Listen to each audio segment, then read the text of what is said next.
Yo guys, it's JJ here, and today I'm going to be walking you through a Nardo Wick tutorial. But before we get into the video, I'll just let you guys know it's going to be a bit more long-winded, but the reason I'm doing this is because I really want to give a lot of the source away in proper detail, and I don't think you find this kind of stuff in other videos, so really want to break it all down for you. But of course, as well as that, make sure to like, comment, and subscribe. We are pushing for 2K. Really do appreciate all the support. And to show some love back, I have got a bunch of free drum kits for you guys below in the description. Go grab them, all for free on me. And my newest drum kit is on my Instagram, so go check my Instagram out if you want to grab that too. But let's just jump straight into the video.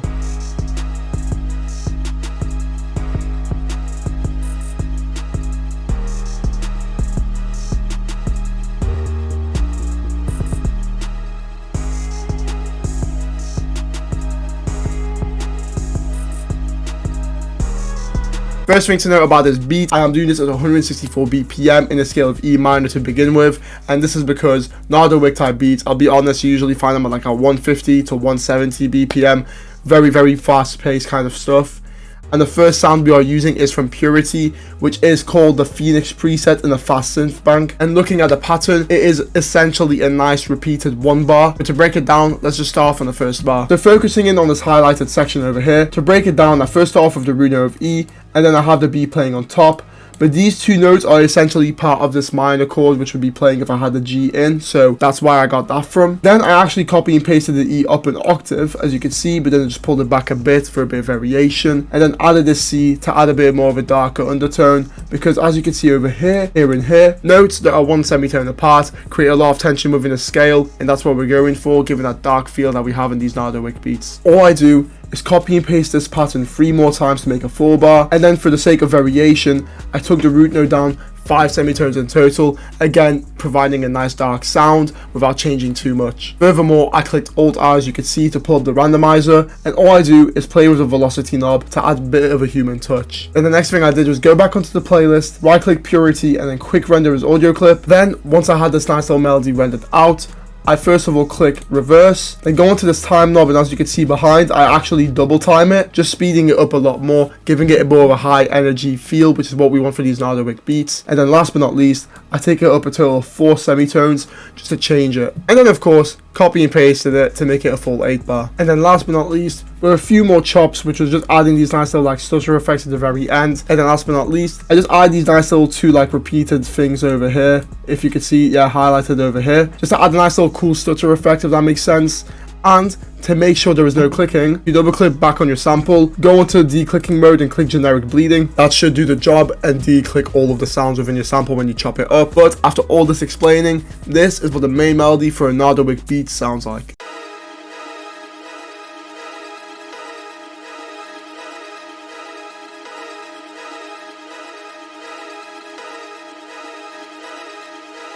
And there we have it. Now, to break down the effects for the sample, all I do is add a nice EQ cutting off all my lows and duck in some harsher frequencies that I wasn't a fan of. Next thing I did was go onto Portal and add this nice little preset called the stutter effects, just to add a bit more ear candy to the whole sound. And finally, some Valhalla vintage verb with the preset that I've made over here, just to add a nice little bit of ambience and really just emphasize that dark feeling. And who can forget about stereo separation? I did this at 40% stereo separation just to make it wider within the headphones to give a bit more of like a grand feel to it all. Next sound we have got for this melody is an instance of piano V3 with the preset called German Classic Clean, and looking at the pattern, it is very simple and straightforward. It's just a nice stabbing piano note that occurs every 2 bar, and looking at it, of course, we just follow the root notes for the first 4, and then the D sharp, which is 5 semitones below the G sharp. Pretty simple and straightforward. Copy and paste an octave above, and then 1 more again, just to really make it grand. And without further ado, this is what the piano sounds like.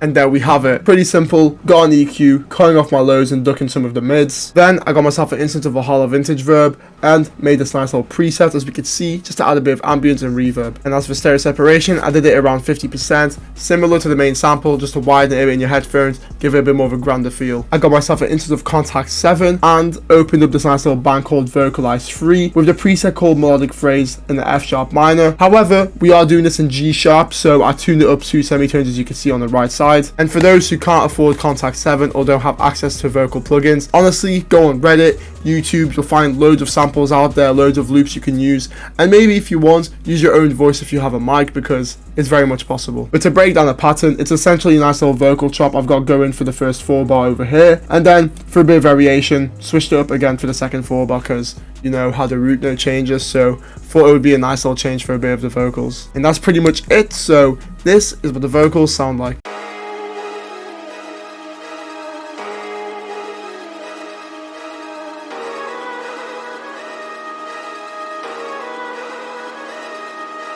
And there y'all have it. Yes, again, the effects are pretty straightforward. I got myself another EQ, but I have this nice little preset called a bandpass Nardo, and it's essentially just a telephone EQ cutting off a lot of my lows and highs, giving just a short range of the frequencies available for the vocals to cut through. Then I added the heavy amount of reverb, as you guys can see over here, with this preset being chosen, just to really drown the vocal out and give it that nice kind of dark and ambient feel. And next up, I got myself another counter melody, which kind of plays with and switches out with that little vocal run, and this comes from Omnisphere, of course, inside of the keyboards bank, which we're using the preset Ambient Space Piano, one of my favorite presets to use for these dark beats. And just to break down the pattern, very simple counter melody, starting off with the G sharp, then making use of that E and D sharp, and again going down to the C sharp. A nice de-escalating pattern, kind of just going down that scale, as we all like to hear. And enough of my yapping, this is what the piano sounds like.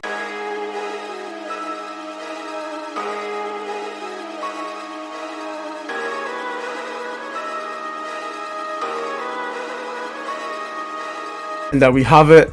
Very nice, dark, ambient, exactly what we want. And all I did for the effects, straightforward, was just get an EQ, and I added nothing else to it because I thought the reverb and the ambience already provided by the sound was perfect, so that's all I did. And looking at the stereo separation, I did it at 100%, really maxing it out within the headphones, making it super grand. Final sound comes from Analog Lab 5, and I'm using the preset called the Hawk bass. Very nice, dark, and very gritty bass.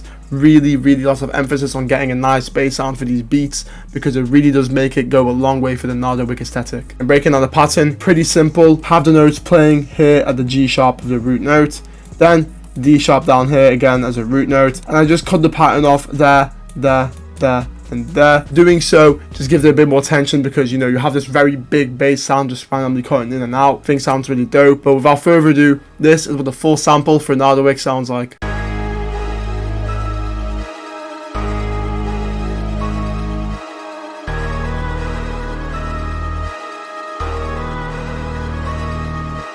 And there you'll have it. But now let's just get straight into the drums. Just bear in mind, all these drum sounds come from my kit, which are in my Instagram, so go get it for yourself. Of course, free. We first of all begin with a really nice snare from the kit. It's called the Too Good snare. Pretty basic pattern playing. However, looking at these highlighted notes here and here, just for a bit of variation, added them in and gave it a nice little bit of an extra bounce. And next up, we got ourselves the hi-hats.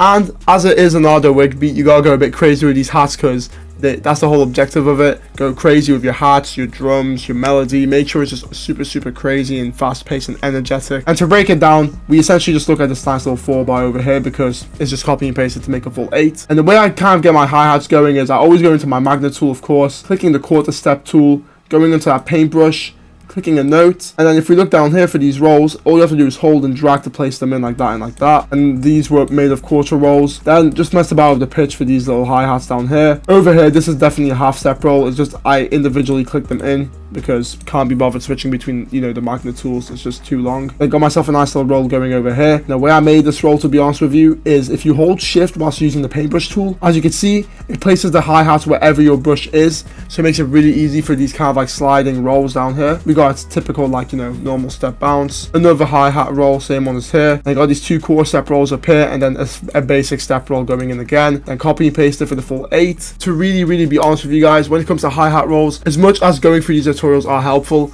I will tell you now, it comes down to practice as well, because I can't exactly remember off the top of my head why I came up with this pattern, but it's in the moment, in the feeling of the beat. Just go with what feels right, experiment a bit with your hi-hats, just take that extra risk. I know some people are a bit shy of doing that, and to be honest, this is not even close to some of the craziest hi-hat patterns I've ever seen, so give it a shot and you'll figure it out. That is enough yapping, so this is what the hi-hat and the snare sound like.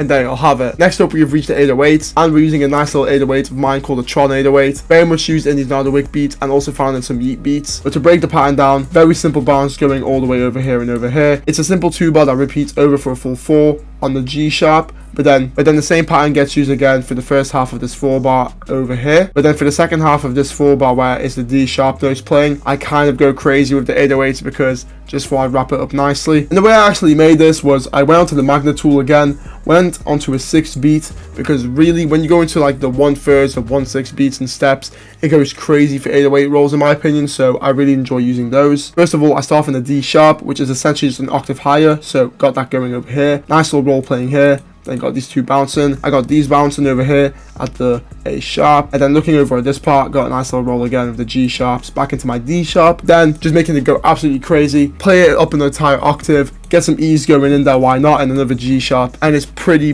nuts, I cannot lie to you guys. And then another thing I did to the 808s to make it hit much harder, if you click Control A, highlighting all your notes, grab your mouse, hold down the scroller wheel and then push all the way to the top, it maxes your velocities out, making them super hard hitting, and same goes for the kicks. So make sure to do that. And for the kick pattern, I just follow the 808 pattern, of course, and same goes with the final little section over here, but I removed some of the kicks playing alongside it just because I felt like the kicks were going a bit too crazy, so that's why I did that. And as you can see, I did max the velocities on these as well. And without further ado, this is what the 808 and the kicks sound like.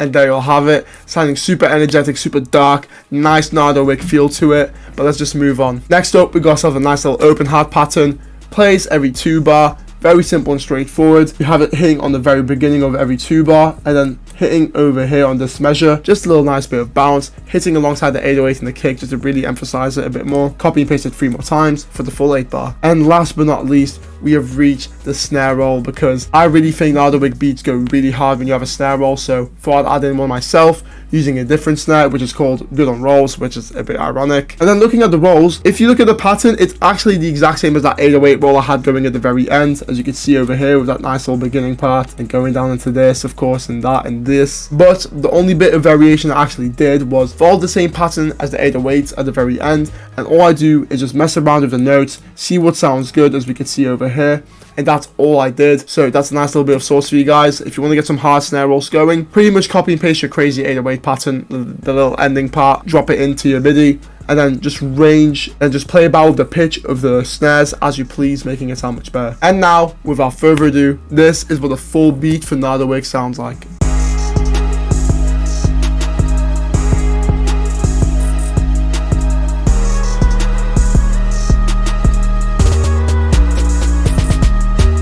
And there you'll have it. But before I wrap up the video, let me just walk you all through the arrangement of the beat. Now, looking at the structure, to break it down, but first off with this nice little 8-bar intro, highlighted over here, and then to focus on it, I pretty much have the main sample with the keys playing alongside the bass.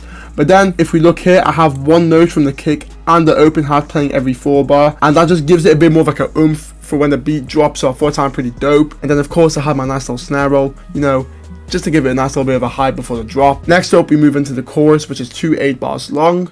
And all I do is start off with the main melody again, remove the bass, then have these nice little essential drums playing, which are my kicks, my hi-hats, snares, and 808s. But for the sake of variation, coming into the second half of the chorus, I introduced a nice little vocal pattern alongside the snare rolls and the open hats, just to really emphasize that nice little bit of, you know, we're in the second half, let's just get a bit more energy in there. And moving on to the verse, a verse composes of 3 8-bars in total. And the way I broke this verse down was I have the keys playing, but then I have my nice little main sample coming in like at the second half of each 4-bar, just to give a bit of variation, you know, we're in the verse section, so switch it up a bit. I have my snare playing alongside the 808 and the hi-hats, but no kicks, because I didn't want it to be too hard hitting just yet. But then moving into the second 8-bar, I literally have all the drums playing together alongside the vocal run, just making it super hype, making it super grand, because when you move into that second 8-bar in your verse, you really want to build that energy up.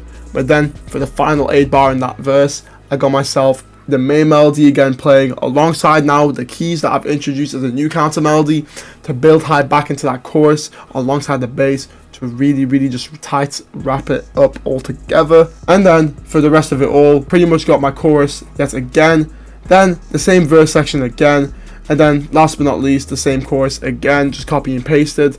But all I do was add the nice little keys over here for a bit of variation, because you know we're in the final chorus, the final leg of the track, so why not wrap it up nicely. There we have it. I know it's been a bit of a long-winded tutorial, but I really hope you've got a lot out of this. Well, I might as well just break it all down for you guys. So thank you very much for watching. I really appreciate all the support. Make sure to subscribe, you know, almost at 2K. And yo, I'll see you in the next one. Peace.